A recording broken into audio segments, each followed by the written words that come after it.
Hello students, स्वागत है आपका आईसीटी वर्चुअल क्लासेस में। मैं हूं कविता, आपकी फायर टीचर। उम्मीद करती हूं आप सभी अच्छे होंगे और स्वस्थ होंगे। सो क्लास, हम यहां पर आज क्वेश्चन पेपर को डिस्कस करेंगे, जिसमें आप देखेंगे जो रिसेंट आपका एग्जाम हुआ है 2024 का, यानी कि 2024 के क्वेश्चन पेपर को हम सॉल्व करेंगे।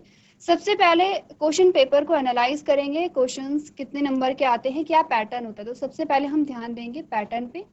इसके बाद हम देखेंगे कि जो आपके क्वेश्चंस होते हैं वो कितने नंबर के होते हैं। एक एक करके इन क्वेश्चंस को हम सॉल्व करते चलेंगे। क्लियर है? तो यहाँ पर सबसे पहले हमें क्या करना है, पैटर्न को देखना है। ठीक है, सबसे पहले हमें पैटर्न को देखना है, क्योंकि आपने एक बार आप बोर्ड एग्जाम दे चुके हैं जिसमें आपने क्लास 10th में अपना क्वेश्चन पेपर देखा था। यहाँ पर क्या होता है, थोड़ा सा आप देखेंगे कि जो क्वेश्चन पैटर्न उसमें हल्का सा चेंज आपको देखने को मिलेगा। सबसे पहले देखते हैं टाइम। आपका जो टाइम होता है,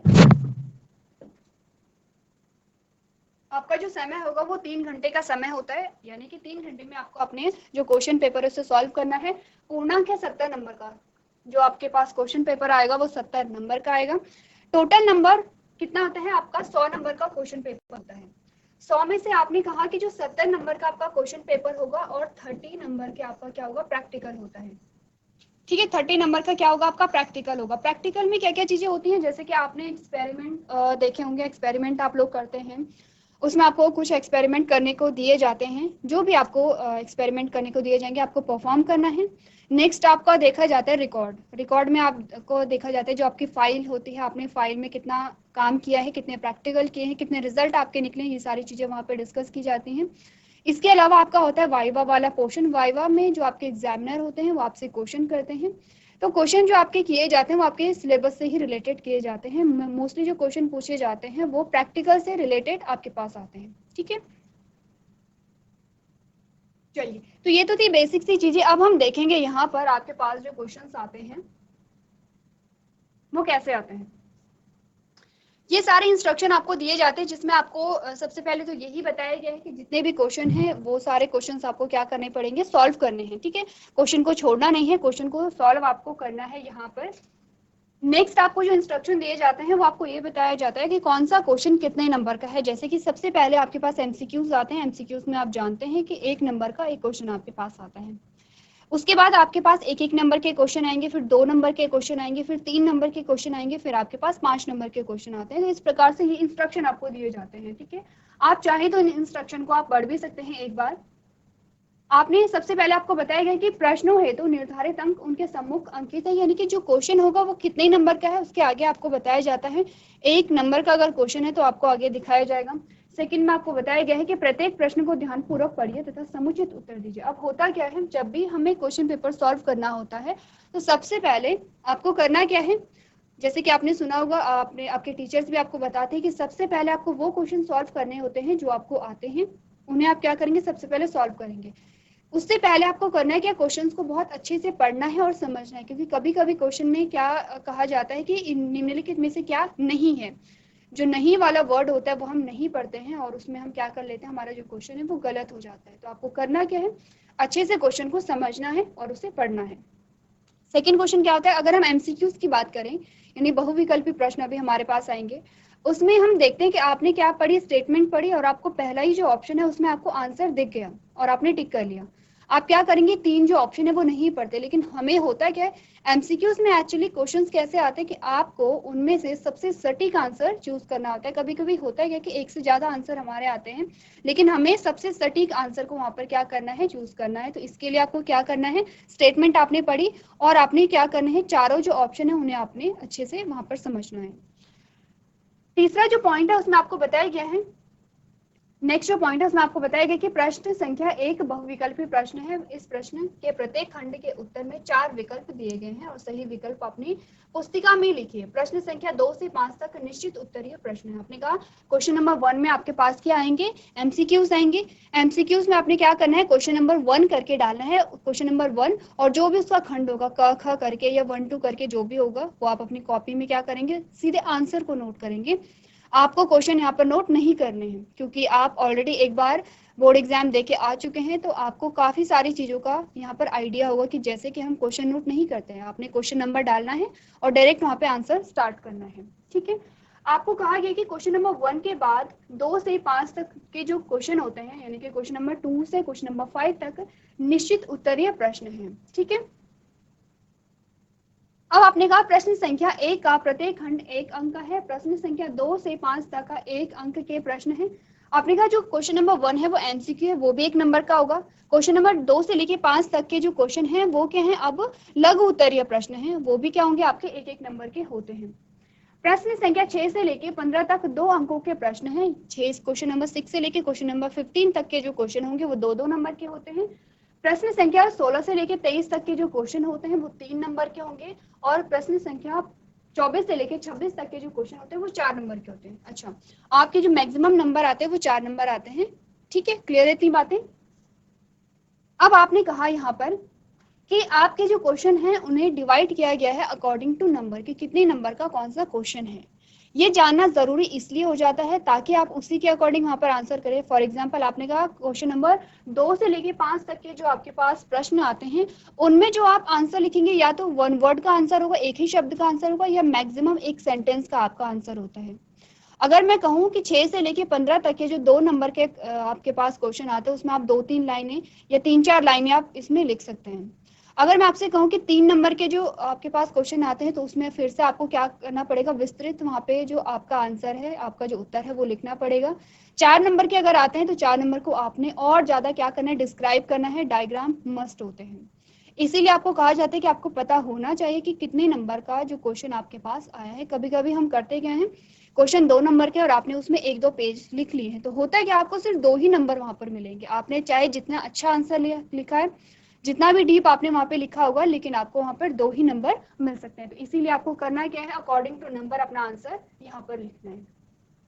चलिए, अब देखिए ये सारे इंस्ट्रक्शन तो आपको मिल गए हैं। ठीक है, नेक्स्ट आपको कहा गया इस प्रश्न पत्र में समग्र पर कोई विकल्प नहीं है, तथापि कतिपय प्रश्नों में आंतरिक विकल्प प्रदान किया गया है। ऐसे प्रश्नों में केवल एक विकल्प का ही उत्तर दीजिए। आपने कहा आपके पास टोटल नंबर ऑफ क्वेश्चन यहाँ पर कितने दिए गए हैं, 26 तक की बात हमने यहाँ पर की है।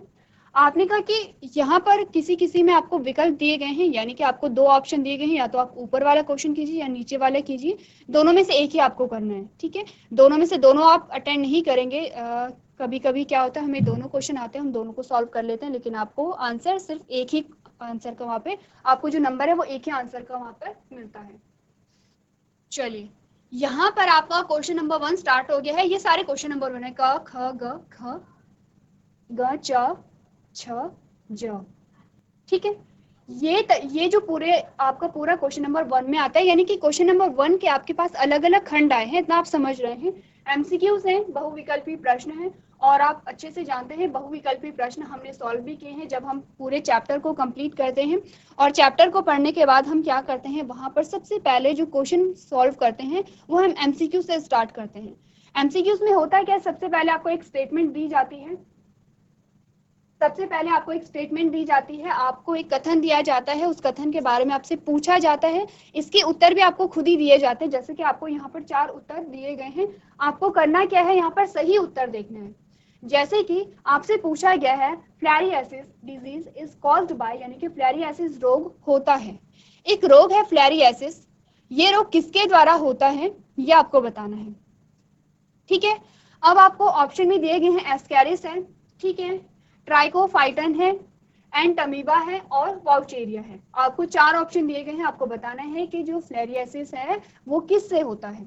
सेकंड ख में आपसे पूछा गया जैसे कि प्रतिजैविकी का निर्माण होता है, यानी कि antibiotics are produced by, antibiotics के बारे में आपने सुना होगा। ठीक है, एंटीबायोटिक क्या होते हैं, एक प्रकार की मेडिसिन होती है जिसका कि हम उपयोग कब करते हैं, जब हमें कोई हार्मफुल बैक्टीरिया है उससे बचना है। आपने कहा एंटीबायोटिक्स का फॉर्मेशन किसके द्वारा होता है, ऑप्शन में क्या कहा गया है, विटामिन के द्वारा होता है, केमिकल या रसायनों के द्वारा होता है, निमेटोड के द्वारा होता है, या माइक्रोब या सूक्ष्म जीवों के द्वारा होता है। आपको इनमें से सबसे सही कथन चूज करना है। तो सबसे पहले करते हैं क्वेश्चन नंबर 1 का जो क खंड आपके पास आता है, फ्लैरियासिस किसके द्वारा होता है। आपने कहा जो फ्लैरियासिस होगा वो होता है आपके वाउचेरिया के द्वारा, वाउचेरिया बैंक्रॉफ्टी का नाम आपने सुना होगा। ठीक है, तो क्या कॉज करता है, ये फ्लैरियासिस को कॉज करता है, जिसमें आप देखते हैं कि जो आपका पैर होता है वो बहुत ज्यादा फूल जाता है, जिसे आप एलिफेंटियासिस भी कहते हैं। ठीक है, क्लियर है। तो इसके अलावा आपको करना क्या है, देखिए कुछ कुछ हम जो क्वेश्चन पेपर है वो यहाँ पर सॉल्व करेंगे, कुछ मैं आपको होमवर्क में दूंगी ताकि आप लोग थोड़ा और ज़्यादा पढ़े अपने क्वेश्चन के बारे में। फिर जो मैं होमवर्क दूंगी हम नेक्स्ट लेक्चर में उसे फिर से क्या करेंगे, यहाँ पर डिस्कस करेंगे, आपने होमवर्क किया या नहीं किया है, नहीं किया है तो हम यहाँ पर सॉल्व करेंगे। अब आपको करना क्या, आपको ये देखने की एस्कैरिस हो गया है, ट्राइकोफाइटन हो गया है, एंड अमीबा हो गया, इनसे होने वाले रोग कौन कौन से होते हैं इनके बारे में आपको क्या करना है, लिखना है। तो अभी के लिए आप क्या करेंगे, सबसे पहले क्वेश्चन का आंसर आपने नोट करना है, इन तीनों को आपने लिखना है और आपको सर्च करना है। आप अपनी बुक में देखिए, आप सर्च कर सकते हैं अपने फ़ोन में और आप देखेंगे कि इनसे होने वाले कौन कौन से रोग आपके पास आते हैं बुक में। ठीक है, तो सबसे पहले अपना होमवर्क भी आप लोग नोट कीजिए और अपने आंसर को भी नोट कीजिए।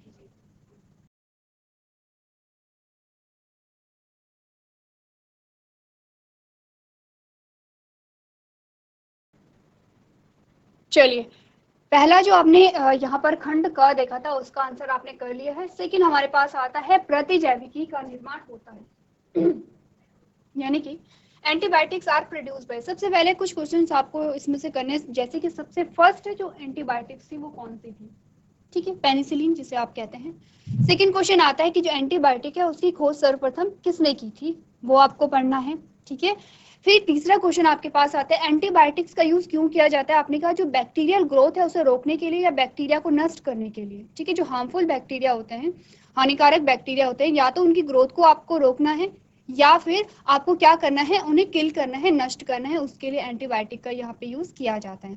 अब इसका निर्माण किसके द्वारा होता है, ऑप्शन में है विटामिन, केमिकल्स यानी कि रसायन, निमेटोड और सूक्ष्म जीवों के द्वारा।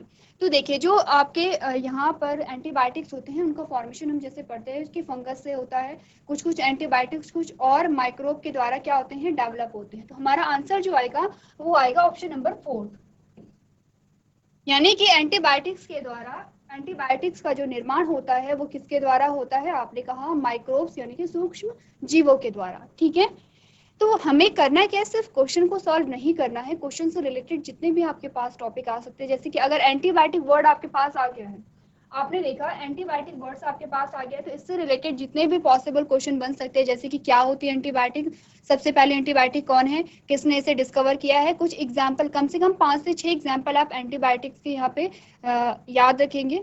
एंटीबायोटिक्स का यूज आपको पता करना है, एंटीबायोटिक्स का फॉर्मेशन किस प्रकार से होता है वो आपको यूज करना है, एंटीबायोटिक्स किस पे काम नहीं करती है ये भी आपको ध्यान देना है। जो एंटीबायोटिक्स होती है वो वायरस पे काम नहीं करती हैं, ठीक है, वो किस पे करेंगे, बैक्टीरिया पर काम करती हैं, वायरस पे काम नहीं करती हैं। अब वायरस का नाम आ गया तो आपको थोड़ा सा वायरस के बारे में जानना है। जो वायरस होते हैं वो किस कैटेगरी में आते हैं, आपने कहा जो वायरस होते हैं ये होते हैं नॉन सेलुलर।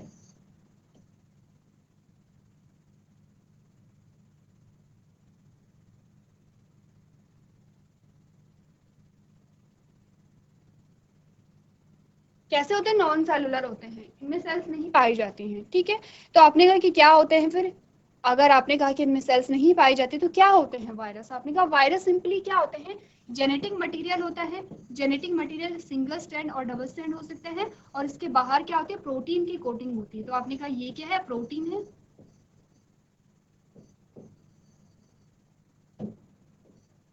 और ये क्या है, न्यूक्लिक एसिड है।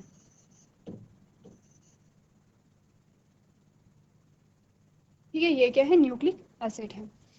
ये तो हमने बात की किसके बारे में, वायरस के बारे में। अब हमने कहा वायरस क्या आता है, किस कैटेगरी में हम रखते हैं, हमने कहा लिविंग होते हैं, नॉन लिविंग होते हैं। लिविंग के बारे में जब भी हमने बात की, हमने कहा प्लांट्स, एनिमल्स और माइक्रोब्स की हम बात करते हैं। अगर हम नॉन लिविंग की बात करें तो हमने कहा नॉन लिविंग हमारे चारों तरफ जो भी चीजें हैं वो क्या, इन चीजों के अलावा प्लांट्स, एनिमल्स और माइक्रोब के अलावा जो भी चीजें आपके पास आती है वो सारी क्या है, नॉन लिविंग कहलाती है। ठीक है, तो वायरस किस कैटेगरी में आता है, किसी भी कैटेगरी में नहीं आता है, बीच का पार्ट है। लिविंग और नॉन लिविंग के बीच की कड़ी क्या है, यहाँ पे वायरस कहलाती है, क्योंकि वायरस अगर सेल के अंदर है, होस्ट के अंदर है, तो लिविंग जैसा बिहेव दिखाएगा। अगर जो वायरस है वो किसी भी लिविंग ऑर्गेनिज्म या सेल से बाहर है तो वो नॉन लिविंग के कैरेक्टर को शो करता है। ठीक है, चलिए नेक्स्ट क्वेश्चन देखते हैं। यहाँ पे नेक्स्ट जो क्वेश्चन आता है उसमें है क्वेश्चन नंबर, जो यहाँ पे ग है, उसमें कहा गया है परजीवी जीवाणु का उपयोग व्यापारिक स्तर पर किसके उत्पादन में किया जाता है, यानी कि transgenic bacteria are used in production of what on a commercial scale. आपने कहा कि एक क्या होता है, जीवाणु है, इसका उपयोग व्यापारिक स्तर पर किया जाता है किसी चीज के उत्पादन के लिए। एक बैक्टीरिया है, उसका यूज हम कर रहे हैं किसी चीज के उत्पादन के लिए, और कैसे है, व्यापारिक स्तर पर हम इसका इस्तेमाल कर रहे हैं। इस स्टेटमेंट से आप क्या समझे? हमने इतना समझा, एक जीवाणु किसी चीज का उत्पादन कर रहा है और बड़े स्केल पे कर रहा है, छोटी मोटे स्केल पे नहीं बल्कि बड़े स्केल पर कर रहा है। तो आपने कहा किसके उत्पादन के लिए कर रहा है, ऑप्शन आपको दिए गए हैं, थायरोक्सिन है, टेस्टोस्टेरोन है, ह्यूमन इंसुलिन है और मेलेटोनियम है। अब आपको ध्यान से समझना है इन चारों ऑप्शन को, चारों ऑप्शन बहुत इंपॉर्टेंट आपके होते हैं और इन चारों ऑप्शन से खुद में ही क्वेश्चन बन जाते हैं। जैसे कि थायरोक्सिन अगर है तो उससे अलग से आपके पास क्वेश्चन आ जाता है। टेस्टोस्टेरोन है, आपने कहा जो यहाँ पर अगर रिप्रोडक्शन से रिलेटेड क्वेश्चन आते हैं वहां पर बनते हैं। ह्यूमन इंसुलिन जो होता है, जब आप बात करते हैं किसके बारे में, आपने कहा जब हम पैनक्रियाज के बारे में बात करते हैं या फिर जब आप ग्लैंड्स के बारे में बात करते हैं तब आप इंसुलिन यानी कि सिक्रीशन के बारे में भी बात करते हैं। तो ये सारे जो ऑप्शन है खुद में ही क्या है, इंपॉर्टेंट है। आपको ध्यान देना है कि जब आपने पढ़ा होगा बायोटेक्नोलॉजी, एक हमारे पास चैप्टर आता है बायोटेक्नोलॉजी, बायोटेक्नोलॉजी और सेकंड इसी का जो सेकंड पार्ट होता है यानी कि इसी का जो सेकंड चैप्टर होता है कि यूनिट आपके पास बायोटेक्नोलॉजी है। पहले में आप देखते हैं प्रिंसिपल, और प्रिंसिपल में आप क्या देखते हैं कि और प्रोसेस। इस चैप्टर में आप प्रिंसिपल को पढ़ते हैं, प्रोसेस को पढ़ते हैं। सेकंड आपके पास आता है application, biotechnology and its application. ठीक है, तो जो आपके पास पहला चैप्टर आता है बायोटेक्नोलॉजी प्रिंसिपल एंड प्रोसेस, यहाँ पर आप बात करते हैं किसके बारे में, आपने कहा कि यहाँ पर जेनेटिक इंजीनियरिंग जो होती है, ठीक है, उसमें आप रिकॉम्बिनेंट डीएनए टेक्नोलॉजी को समझते हैं। रिकॉम्बिनेंट डीएनए टेक्नोलॉजी को जब आप समझते हैं तो आप समझते हैं यहाँ पर रिकॉम्बिनेंट डीएनए टेक्नोलॉजी में क्या होता है, जो डीएनए है, डीएनए में नए सीक्वेंस ऐड किए जाते हैं। इसी के साथ आप पीसीआर भी समझते हैं। पीसीआर में क्या होता है, आप कल्चर कराते हैं डीएनए को। तो ये कुछ कुछ टॉपिक हैं जो चैप्टर के अंदर आते हैं, और अगर आपने इन चैप्टर्स को समझा है, इन टॉपिक को आपने समझा है, तो आप इसका जो आंसर है वो इजीली कर सकते हैं। आपने कहा एक बैक्टीरिया का यूज हम किसी चीज के प्रोडक्शन के लिए कर रहे हैं, जो लार्ज स्केल पर हम उसका यूज कर रहे हैं। आंसर इसका होगा ह्यूमन इंसुलिन। ठीक है, अब इंसुलिन कैसे होता है थोड़ा इसके बारे में समझ लेते हैं। देखिए हमने क्या बात की थी, हमने देखा था कि आप सुनते होंगे, आपने कई लोगों को आपने बोलते हुए सुना होगा, या हो सकता है कि आपके जो घर में बुजुर्ग होते हैं तो इन्हें कहा जाता है कि इन्हें डायबिटीज या मधुमेह का रोग हो गया। मधुमेह का जो रोग होता है वो इंसुलिन की कमी के कारण होता है। ठीक है, इंसुलिन का काम क्या होता है, यहाँ पर आपका जो रक्त है उसमें जो शुगर लेवल है उसे कंट्रोल करना। क्या बात हमने की है, हमने कहा हम बात कर रहे हैं इंसुलिन की। इंसुलिन जो सिक्रीट होता है वो होता है पैनक्रियास से। इंसुलिन जो सिक्रीट होता है वो होगा पैनक्रियास से सिक्रीट होता है। इसका फंक्शन होता है, इसका जो फंक्शन होगा वो होगा ब्लड शुगर लेवल को क्या करना, कंट्रोल करना। ब्लड शुगर लेवल को कैसे कंट्रोल करते हैं, क्या होता है कि जब हमारे ब्लड में ज़्यादा शुगर ऐड हो गई है या ज़्यादा जो कार्बोहाइड्रेट है वो आ गया है, तो इंसुलिन क्या करेगा, इसे कैप्चर कर लेता है, इसे स्टोर कर लेता है। ठीक है, किसकी बात हो रही है, कार्बोहाइड्रेट कहिए, स्टार्च कहिए या शुगर कहिए, हम शुगर यहाँ पे यूज़ करते हैं। आपने कहा जो शुगर होती है, अगर हमारे ब्लड में ज़्यादा शुगर आ गई है तो जो इंसुलिन होगा वो इस शुगर को कैप्चर करके इसे स्टोर कर लेता है। ठीक है, अब जब यहाँ पर अगर ज़रूरत होती है हमें, कभी कभी क्या होता है कि ब्लड शुगर लेवल कम हो गया, अगर हमें शुगर की ज़रूरत है तो यहाँ पर क्या होता है, जो शुगर है वो फिर से हमारे ब्लड में ऐड हो जाती है। इन केस अगर इंसुलिन की कमी हो गई तो ये जो ब्लड शुगर लेवल है, ये जो शुगर है, ये हमारे ब्लड में क्या होगा, बढ़ता चला जाएगा। ठीक है, क्योंकि इसे कंट्रोल करने वाला कोई है नहीं, इसे स्टोर करने वाला कोई है नहीं, शुगर लेवल बढ़ता चला जाएगा। इसी कंडीशन को आप कहते हैं कि ब्लड शुगर लेवल क्या हो गया है, हाई हो गया है, यानी कि मधुमेह की स्थिति आ गई है। अब आपने कहा कि इस कंडीशन से बचने के लिए, इस कंडीशन से डील करने के लिए हमें क्या चाहिए, हमें चाहिए इंसुलिन। ठीक है, अब हमने कहा कि हमें इंसुलिन की आवश्यकता है, तो इंसुलिन के प्रोडक्शन के लिए हमें क्या चाहिए होगा, इंसुलिन का जीन हमें चाहिए होगा। हमें क्या चाहिए, इंसुलिन का जीन चाहिए। जीन क्या होता है, अगर मैं आपसे कहूं जीन क्या होता है, पार्ट ऑफ डीएनए। जीन है डीएनए का पार्ट, वो पार्ट जो क्या करता है प्रोटीन सिंथेसिस यानी प्रोटीन के निर्माण के लिए क्या होता है उत्तरदायी होता है। अब होता है सीक्वेंस हम देखते हैं। हमने कहा यह है डीएनए। अब डीएनए तो आपने कहा जो डीएनए का थ्रेड होता है बहुत लंबा होता है। अगर आपने चैप्टर पढ़ा होगा और आपने उसमें डीएनए आरएनए को डिटेल में समझा होगा तो आप समझते हैं कि डीएनए का जो स्ट्रैंड है वो बहुत लंबा होता है, ठीक है, और उसमें बहुत सारे आपके क्या होते हैं जीन होते हैं। तो आपने कहा कि डीएनए का वो छोटा सा पार्ट, वो छोटा सा सेगमेंट जीन कहलाता है, जिससे क्या होगा प्रोटीन का निर्माण होगा।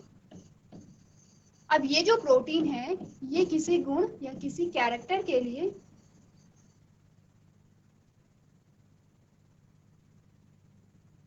उत्तरदायी होता है, किसी भी कैरेक्टर के लिए रिस्पॉन्सिबल होता है। फॉर एग्जाम्पल डीएनए का वह पार्ट जो एक प्रोटीन को क्या कर रहा है बना रहा है। इस प्रोटीन से क्या बन रहा है आपने कहा इंसुलिन बन रहा है। ये हमारा कैरेक्टर है इंसुलिन का प्रोडक्शन। हमने कहा हमें एक ऐसा जीन चाहिए जो इंसुलिन को प्रोडक्शन करता होगा, यानी कि इंसुलिन को रिलीज करने वाला या इंसुलिन का सिक्रीशन करने वाला जीन हमें चाहिए होता है, क्योंकि हमारी बॉडी में जो भी कैरेक्टर हैं उन सबके लिए क्या रिस्पॉन्सिबल है हमारा जीन ही रिस्पॉन्सिबल है। चाहे इंसुलिन का सिक्रीशन हो रहा है, चाहे आपने कहा आपकी ग्रोथ हो रही है, आउटर आप कैरेक्टर कहिए, इंटरनल जो कैरेक्टर कहिए, जो भी होते हैं वो सारे जीन से क्या होते हैं रेगुलेट होते हैं। अब इंसुलिन का प्रोडक्शन कराने के लिए आपको जीन चाहिए था, ठीक है।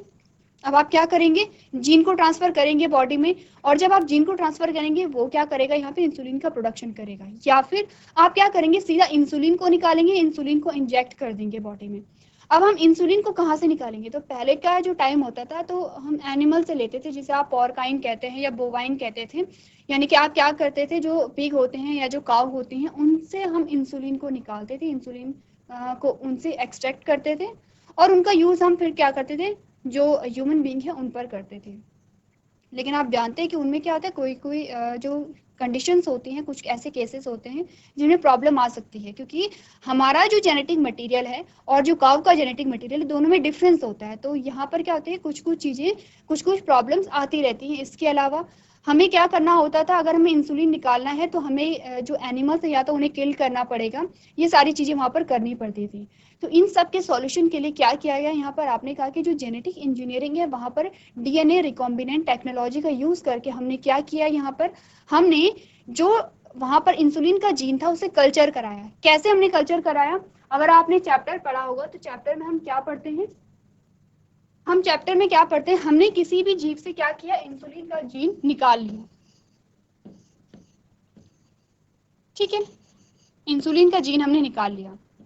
अब इस इंसुलिन के जीन को हमने एक बैक्टीरियल सेल में डाल दिया, बैक्टीरिया के एक सेल में डाल दिया है, किसके द्वारा, प्लाज्मिड के द्वारा। प्लाज्मिड क्या होता है देखिए, हम क्वेश्चन पेपर सॉल्व कर रहे हैं, बहुत सारी चीजें हम यहाँ पे डिटेल में डिस्कस नहीं कर पाएंगे, क्योंकि आप उन सारी चीजों को पढ़ के आ रखे हैं। अगर कहीं पर आपको लगता है कि डाउट है या तो आप पूछ सकते हैं, या फिर आप क्या करेंगे नोट्स को सामने रखेंगे और आप देखेंगे।